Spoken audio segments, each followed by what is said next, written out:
मोदी और चीन की प्रेम कथा तो जग जाहिर है और उस प्रेम कथा में अब एक त्रिकोणीय एंगल आरएसएस का आ गया है। लेकिन यह चिंता का विषय है और चिंता का विषय इसलिए है क्योंकि पहली बार इतिहास में चीन के राजनयिक, चीन के दूतावास के जो टॉप ऑफिशियल्स हैं, वो आरएसएस के हेडक्वार्टर नागपुर में गए। वो वहां क्यों गए? आरएसएस कोई राजनीतिक दल नहीं है, आरएसएस सरकार का हिस्सा नहीं है, आरएसएस तो अपने आप को गैर राजनीतिक दल, सांस्कृतिक दल बताता है। तो वहां पे क्या हुआ? और चिंता इसलिए है क्योंकि उस मीटिंग के कुछ ही दिनों बाद चीन के मुखपत्र ने मोदी जी की तारीफ में कसीदे पढ़े।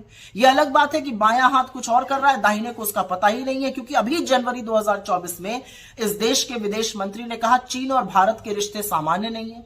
तो जब रिश्ते सामान्य नहीं है तो वहां पर चीन के दूतावास के लोग क्यों गए आरएसएस? यह अलग बात है कि यही विदेश मंत्री पिछले साल कह रहे थे कि हम छोटी इकोनॉमी है, हम बड़ी इकोनॉमी के साथ कैसे निपटेंगे। अपनी सेना के शौर्य और पराक्रम का अपमान करना कोई एस जयशंकर से सीख ले।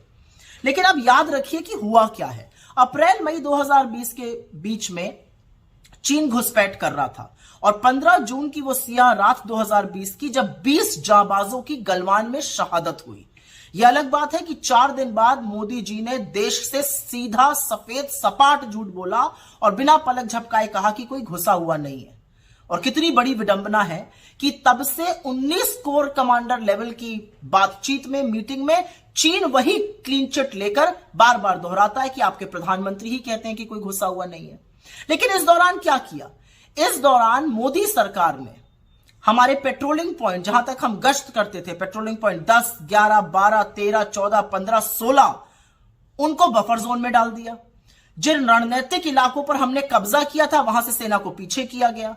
और यही नहीं, सिर्फ 21 लोगों को इस देश में परमवीर चक्र मिला था। उसमें से एक मेजर शैतान सिंह थे जिनका स्मारक लद्दाख में बना हुआ था। उस स्मारक को भी बफर जोन में डाल दिया गया। और सिर्फ स्मारक बफर जोन में नहीं डाला गया, अब कहा जा रहा है उसको शिफ्ट किया जाएगा। और इसकी पुष्टि भाजपा के खुद के काउंसलर ने लद्दाख में की है, वहां के चरवाहों ने की है कि जहां तक पहले जा सकते थे अब जा नहीं पा रहे हैं। अरे सब कुछ छोड़िए, इनका खुद का सांसद अरुणाचल में कहते हैं कि चीन गांव बसा रहा है और मोदी जी की आंखों से चीन के प्रेम की पट्टी ही नहीं उतरती है। लेकिन इस दौरान सरकार ने क्या किया? जब यह सब हो रहा था, सरकार ने चीन को सबसे बड़ा ट्रेडिंग पार्टनर बनाया और $100 बिलियन का ट्रेड डेफिसिट किया। आपकी आंखों में धूल झोंकने के लिए इन्होंने कुछ छोटी मोटी ऐप्स को बैन कर दिया। चीन के राष्ट्रपति से मोदी जी की करीब 18 मीटिंग हुई है, 30 बार आए गए हैं, वो अलग बात है। इन 18 मीटिंग्स में मोदी जी ने देश के हित के बारे में क्या बात की मैं नहीं जानती हूं।